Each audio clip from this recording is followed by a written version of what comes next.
সেই নমুনাগুলো যদি আমরা খুঁজতে যাই, সেই নমুনাগুলো যদি আমরা একটু খতিয়ে খতিয়ে দেখি যে কিভাবে আমাদের রাসূল সেই পেশাব করা থেকে নিয়ে, পায়খানা করা থেকে নিয়ে, পেশাব করা যাওয়া থেকে নিয়ে, পায়খানা করা যাওয়া থেকে নিয়ে সর্বোচ্চ ইবাদত মসজিদে এসে কিভাবে করেছেন, প্রতিটা পয়েন্টে আমরা রাসূলের আদর্শ পেয়ে যাব ইনশাআল্লাহ। রাসূলের কঠোর দুশমন আবু জাহেল, মূল নাম ছিল আবুল হিকাম, জ্ঞানের পিতা। কিন্তু রাসূলের রহমতে আলম নবীকে কাছের থেকে পেয়ে সব আলামত স্পষ্ট, আযহারনা শামস, সূর্যের থেকেও স্পষ্ট, নবী নবুয়ত হক, নবী রাসূল সব কিছু স্পষ্ট।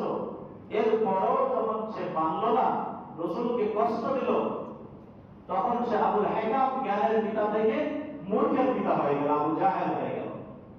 কেমন কষ্ট! একদিন আল্লাহ রাসূল সাল্লাল্লাহু আলাইহি ওয়াসাল্লামের কাছে এসে বলতেছেন, মুহাম্মদ, আমাদের হাতে কি তুমি বলতে পারবা?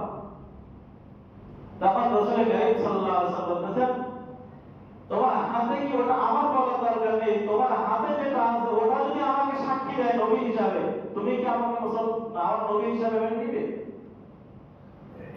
তখন বলতেছে আবু জাহেল, ঠিক আছে, তাই হোক, আমি তোমাকে মেনে নেব, তোমার দিন গ্রহণ করব। আল্লাহ রাসূল সাল্লাল্লাহু আলাইহি ওয়াসাল্লাম হাতের মধ্যে যে বস্তুটা আছে তাকে ইশারা করে বলতেছে, ও হাতের মধ্যে যে বস্তু আছে, তুমি যদি আল্লাহর মাখলুক হয়ে থাকো, তাহলে আমি মুহাম্মদ আল্লাহর রাসূল এবং নবী, এটা যদি সত্য হয় তাহলে হাতের মধ্য থেকে, মুষ্টির মধ্য থেকে সাক্ষী দিয়ে দাও। বলতে পারি হাতের মধ্যে যে পাথরের কঙ্কাল ছিল, মুহাম্মদুর রাসূলুল্লাহর কথা শোনার সাথে সাথে কালিমায়ে শাহাদাত, আশহাদু আল্লা ইলাহা ইল্লাল্লাহ ওয়া আশহাদু আন্না মুহাম্মাদান আবদুহু ওয়া রাসূলুহু বলে সাক্ষ্য দিয়ে দিল। কিন্তু আবু জাহেল প্রভাব করা, সালামুন আলাইহিম আনযারতাহুম আম লাম তুনদিরহুম লা ইউমিনুন ইন্নাল্লাযীনা কাফারু, নিশ্চয় যারা কুফর করেছে। এই আয়াত আবু জাহেল, উতবা, সাইবা নির্দিষ্ট কয়েকজনের সামনে নাযিল হয়েছে। এই প্রভাব করা, এই আলামত আর নিদর্শন দেখার পরও সে ইসলাম গ্রহণ করেনি। এই আবু জাহেল মূর্খের পিতা সন্তান ইকরামা রাদিয়াল্লাহু আনহু, পরে রাদিয়াল্লাহু আনহু হয়েছে, কিন্তু মক্কা বিজয়ের আগ পর্যন্ত বাবা যেমন বদরের যুদ্ধের আগ পর্যন্ত কষ্ট দিয়েছে, মক্কা বিজয়ের আগ পর্যন্ত ইকরামা ইবনে আবু জাহেল সেই রকম কষ্ট দিয়েছে। সবাই নরম হয়, ইকরামা ইবনে আবু জাহেল নরম হয় না। সবাই রাসূলের প্রতি দয়া দেখায়, সে দয়া দেখায় না। এত কঠোর শত্রু। যখন মক্কা বিজয় হয়ে যায়, এখন তো রাসূল কারীম সাল্লাল্লাহু আলাইহি ওয়াসাল্লাম অনেককে ঘোষণা করেছে, একে হত্যা করা হবে, ওকে মাফ করা হবে না, ওকে হত্যা করা হবে। মক্কা বিজয়ের পরে সে প্রাণে বাঁচার জন্য মক্কা ছেড়ে দিয়ে সামুদ্রিক পথে সে রওনা দিয়েছে। মক্কা ছেড়ে অন্যদিকে চলে যাবে, মুহাম্মাদের হাতে ধরা দেবে না, কারণ মুহাম্মাদের হাতে ধরা দিলে তো তার জান চলে যাবে, তাকে হত্যা করা হবে। এই জন্য সে অন্য দেশে চলে যাওয়ার জন্য সমুদ্রের দিকে রওনা হয়েছে। এর মধ্যে উম্মে হাকিম, ইকরামা ইবনে আবু জাহেলের স্ত্রী উম্মে হাকিম, সে মুসলমান হয়ে গেছে। সুবহানাল্লাহ। মুসলমান হওয়ার পর আল্লাহ রাসূল সাল্লাল্লাহু আলাইহি ওয়াসাল্লামকে বলতেছেন, ইয়া রাসূলুল্লাহ, ইয়া হাবিবাল্লাহ, আমার স্বামী মক্কা ছেড়ে ভিন দেশে পাড়ি জমাচ্ছে, আপনার হাত থেকে বাঁচার জন্য, প্রাণে বাঁচার জন্য আমি তার জন্য নিরাপত্তা চাই। আপনি যদি তার নিরাপত্তা দেন তাহলে আমি তার পিছু যাব, আমি তাকে ফিরে আনার চেষ্টা করব, আপনার কাছে নিরাপত্তা চাই। রাহমাতুল আলামিন নবী সাল্লাল্লাহু আলাইহি ওয়াসাল্লাম বললেন, যাও তোমার স্বামীকে নিরাপত্তা দাও হলো। সুবহানাল্লাহ। মক্কা বিজয়ের আগ পর্যন্ত যে ব্যক্তিটা রাসূলকে হাড়ে হাড়ে কষ্ট দিয়েছে, প্রতিটা সময়ে কষ্ট দিয়েছে, সেই ব্যক্তির ব্যাপারে তার স্ত্রী নিরাপত্তা চেয়েছে। আল্লাহ রাসূল, ওয়া মা আরসালনাকা ইল্লা রাহমাতাল লিল আলামিন, রাহমাতুল আলামিন নবী দয়ার নবী মায়ার নবী মুহাম্মদ আরবি সাল্লাল্লাহু আলাইহি ওয়াসাল্লাম বললেন, যাও তোমার স্বামীর জন্য নিরাপত্তা দাও। স্বামীকে খুঁজে আনার জন্য উম্মে হাকিম রওনা দিয়েছে সাগর পাড়ে, সাগরের দিকে রওনা দিয়েছে। ইতিমধ্যে ইকরামা ইবনে আবু জাহল সাগরে পাড়ি দেওয়ার জন্য স্টিমারে জাহাজে উঠে পড়ছে। চলতে জাহাজ চলতে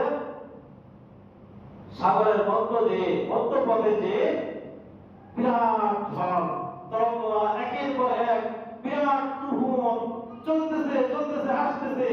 ওই মুহূর্তে নাবিকরা বলতেছে, আমাদের এই বাহনে যারা আছেন আপনারা এখন আল্লাহকে ডাকেন, আল্লাহ ছাড়া বাঁচানোর কোনো মালিক নেই, কোনো রক্ষা করার কোনো মালিক আমাদের এখন আর নেই। ইকরামা ইবনে আবু জাহলের অন্তরে আঘাত লাগলো। বিষয়টা কি? আরে যাকে মানবো না, যাকে মেনে নেব না, তার জন্য তো মক্কা ছাড়লাম, তার জন্য তো মক্কা ছেড়ে সাগর পাড়ে আসলাম, সাগর পাড়ে এসে সাগর পাড়ি দেওয়ার জন্য বাহনে উঠলাম। আজকে সেই বাহনের সাগরের মধ্যপথে এসে আমাকে সেই রবের স্বীকার করে নিতে হবে? এটা হতে পারে না। নাবিকরা বলতেছে, তোমাদের ওই আমাদের যে মূর্তিগুলো আছে, এগুলো আমাদেরকে বাঁচাইতে পারবে না। তখন ইকরামা ইবনে আবু জাহল মনে মনে চিন্তা করলেন, আজকে সাগরের মধ্যে ঢেউয়ের মধ্যে যদি আল্লাহ রক্ষা করে, তাহলে তো ওই শুকনোয় ওই স্থলেও আল্লাহ তাআলা আমাদেরকে রক্ষা করতে পারে। মান্নত মেনে বসলেন, যদি আল্লাহ তাআলা আমাকে রক্ষা করেন তাহলে আমি অন্যরকম চিন্তা করব। এদিকে দয়ার নবীর কাছ থেকে নিরাপত্তা নিয়ে স্ত্রী চলেছে স্বামীকে খোঁজার জন্য। স্বামী বিবাদের মধ্যে আল্লাহ তাআলার পরিচয় পেয়ে গেছে, সে মান্নত মেনে বসেছে, সে আবার ফিরে আসবে।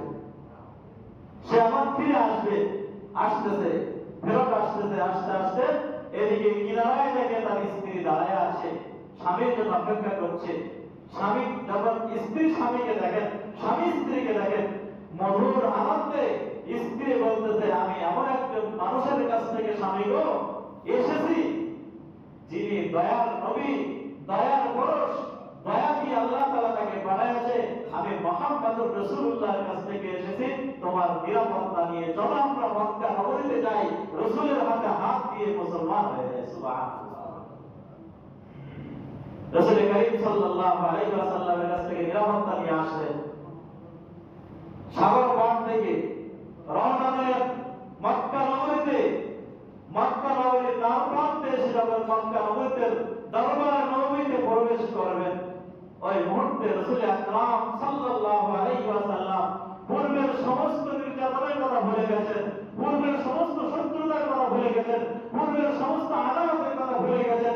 রাসূল আকরাম সাল্লাল্লাহু আলাইহি ওয়াসাল্লাম তার আসন থেকে উঠে এসে ইকরামা ইবনে আবু জাহলকে আনন্দের সহিত জড়ায় ধরেন। ইকরামা ইবনে আবু জাহল রাসূল করিম সাল্লাল্লাহু আলাইহি ওয়াসাল্লামের হাতে হাত দিয়ে মুসলমান হয়ে যায়। দয়ার নবীর আদর্শ এটাই, শত্রুতা থাকতে পারে, দ্বীনের ব্যাপারে কোনো শত্রুতা নেই। রাসূল করিম সাল্লাল্লাহু আলাইহি ওয়াসাল্লাম পারলে চাইলে কি করতে পারতেন? প্রতিশোধ দিতে পারতেন। রাসূল করিম